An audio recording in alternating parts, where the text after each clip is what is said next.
घुमाइन जोर से घुमाओ ना ऊपर उठाएंगे इधर घुमाओ फोड़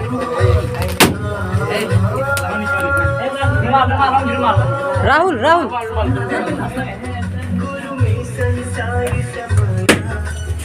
हे भाला है नजी निकाल हाँ हाँ आवाज बजा बंद कराओ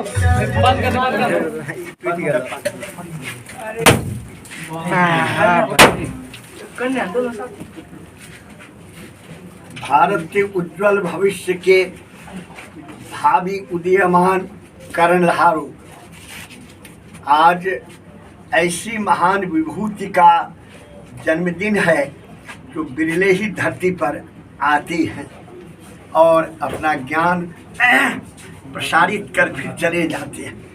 ऐसे लोगों के बारे में एक शेर है, मशहूर शेर है, जानते भी होंगे, हर साल प्रायः बोल देता हूँ। हजारों साल नरगिस अपनी बेनुरी पर रोती है, हजारों साल नरगिस अपनी बेनुरी पे रोती है, बड़ी मुश्किल से होता है चमन में दीदावर पैदा।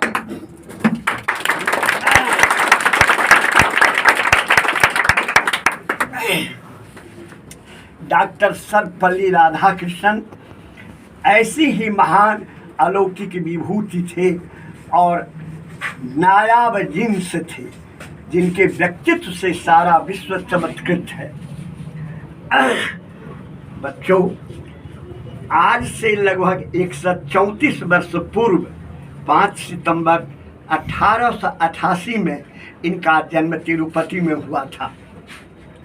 ये असाधारण मेधा के धनी और विराट व्यक्तित्व के स्वामी थे।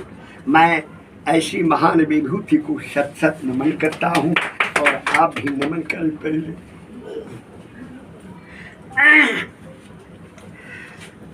इस महान विभक्ति के बारे में जितना भी कहा जाए सब छोटा होगा, सब कम पड़ जाएगा, सब लघु हो जाएगा।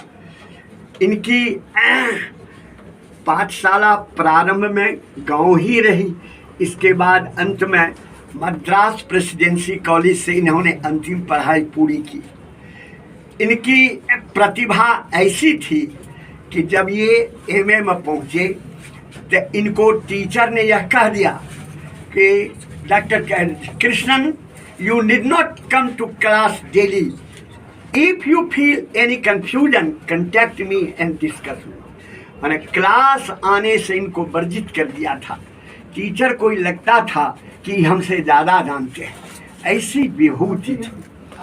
और इन्होंने अपने कैरियर का प्रारंभ उसी कॉलेज से किया, प्रोफेसर के रूप में, और विभिन्न पदों पर रह करके संसार को आलोकित किया।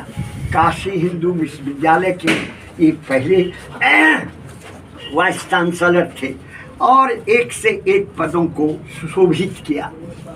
इनकी प्रतिभा ऐसी थी कि ब्रिटेन की रानी ने नाइटहुड की पदवी से सम्मानित किया। उस समय में रूस के प्रेसिडेंट स्टालिन थे, इतने क्रूर आदमी थे कि उस सामान्य आदमी को आदमी नहीं समझते थे। बड़े बड़े नेता भी उनके सामने जाने से डरते थे, किसी से बात नहीं करते थे। लेकिन इनकी प्रतिभा से वो भी विचलित हो गए और दोबारा बुला करके इनसे बातें की। ये ऐसे महान व्यक्तित्व थे, सब तरफ इनके व्यक्तित्व की चर्चा थी। विश्व में शायद ही कोई अपवाद विश्वविद्यालय हो जहाँ से इनको भाषण देने के लिए आमंत्रित नहीं किया गया हो और इन्हें मानद उपाधि से सम्मानित नहीं किया गया हो। ऐसी थी। आज का दिन दो अर्थों में है, एक इनका जन्मदिन और दूसरा शिक्षक दिवस। इन दोनों को हम लोगों को समझ लेना चाहिए।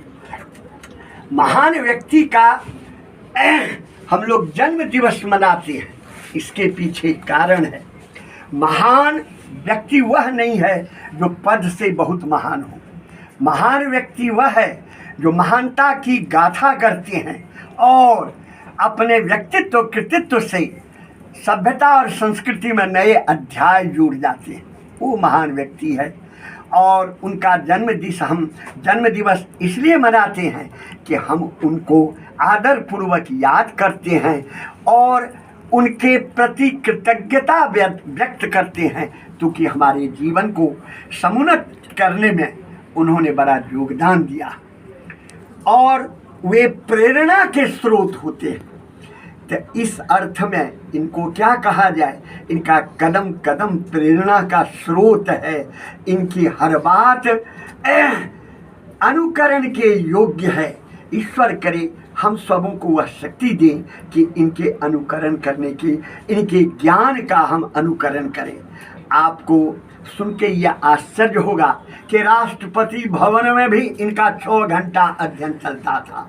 70 वर्ष की उम्र में भी ये लगातार 6 घंटा तक सीटिंग देते थे। एक किताब इनकी पढ़ेंगे तो उसमें कौन पंक्ति कहाँ से आई है इसका जिक्र पढ़ोगे तो 400 किताब का रेफरेंस है। आदर्श ये एक अद्भुत बात लगती है कि कहाँ से आया।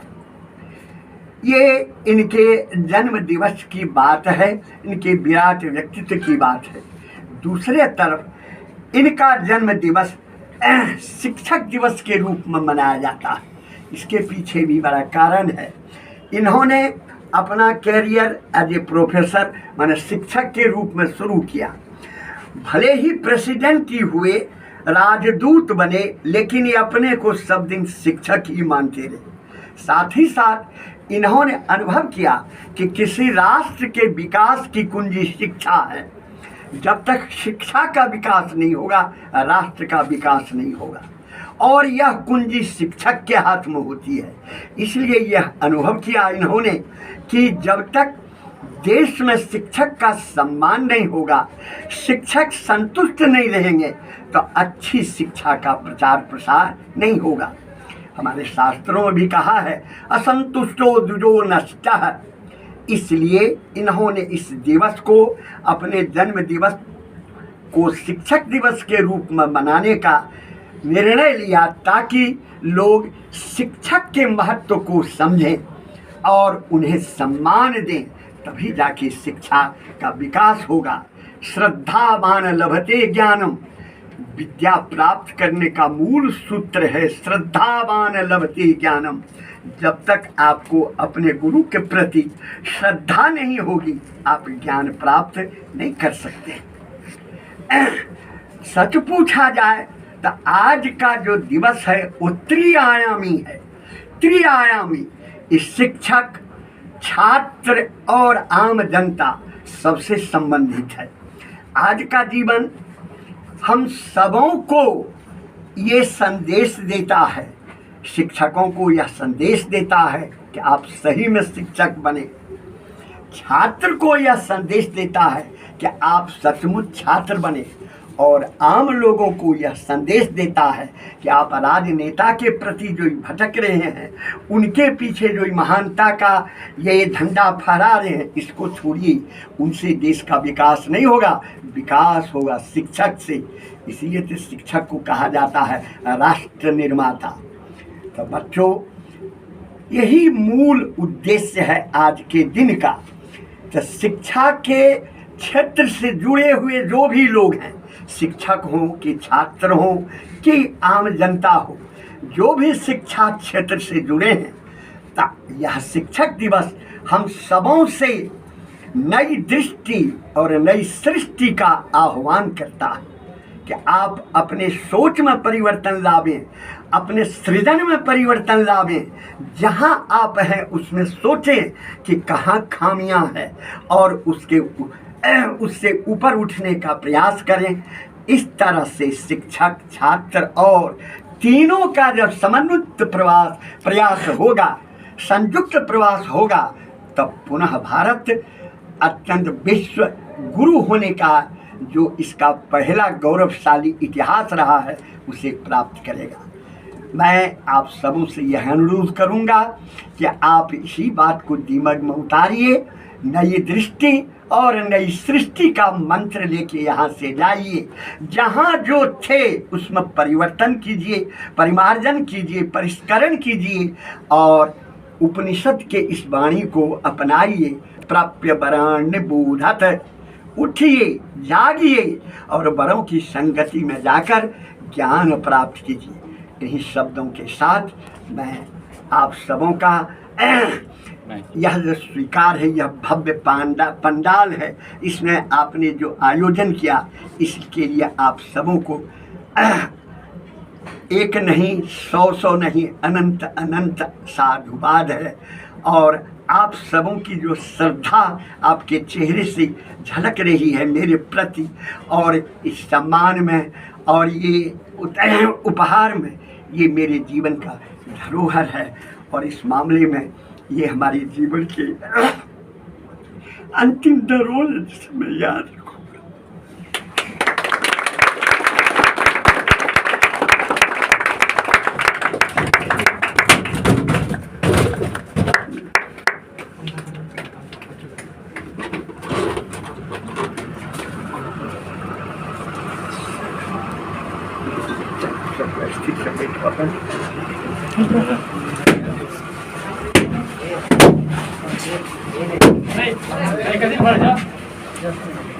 रहने दो।